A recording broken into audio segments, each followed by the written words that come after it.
মাছ করার দেখতে ছোট হলেও কি হয়েছে, স্বাদ কিন্তু অনেক বেশি ছিল। কেন জানেন? আমাদের পুকুরের ট্যাংরা মাছ।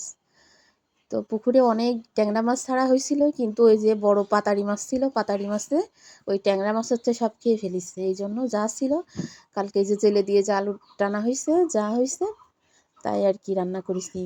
তবে পুকুরের মাছটা কিন্তু বড় কম হলেও ছোট থাকলেও স্বাদ ছিল অনেক বেশি। সব মাছের পেটে তেল হয়ে গেছিল। সুন্দর করে মশলাটা আমি কষাই নিচ্ছি। মাছটা আমি আগে দেব না, মশলাটা কষাই নিয়ে আজকে আলু দিয়ে দেব। আলুর সাইজও কিন্তু ছোট করে দিছি, কারণ মাছও ছোট, আলুর সাইজও ছোট। আসলে যে কোনো সবজি কিন্তু মাছের উপরে ডিপেন্ড করে যে বড় কাটবো না ছোট কাটবো। তা আমার মাছ ছোটো বিধায় আমি আলু ছোটো করে দিছি। আর মাছ যেহেতু একটু ছোটো ছোটো কষায় উঠায় রাখতে পারবো না, মেঘে কাটা কাটা হয়ে যাবে, এই জন্য হচ্ছে আমি আলুটা একটু সুন্দর মতো কষায় তারপরে মাছ দিয়ে আর একটু কষায় জলের পানি দিয়ে দেবো। তো এই জন্য হচ্ছে আমি আলুটা দিয়ে দিচ্ছি।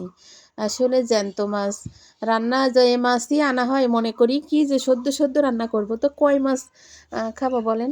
এই যে চিংড়ি মাছ, তারপরে ওই যে ট্যাংরা মাছ, তারপরে শোল মাছ, রুই মাছ, পুঁটি মাছ ফ্রিজে তো আছে। এখন ওই খেতে খেতেই ফ্রিজের তাই খেতে হয়।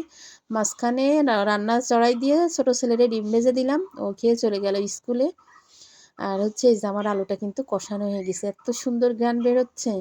আসলে সুন্দর করে যে জিনিসই রান্না করেন আমার কাছে মনে হয় কি খেতে একদম অসাধারণ লাগে। কারণ এরকম একটা তরকারি দিয়ে যদি গরম ভাত খাওয়া হয়, আমার কাছে তো মনে হয় যে আর কিছুই লাগে না, মানে শান্তি মতো তৃপ্তি মতো ভাত খাওয়া যায়।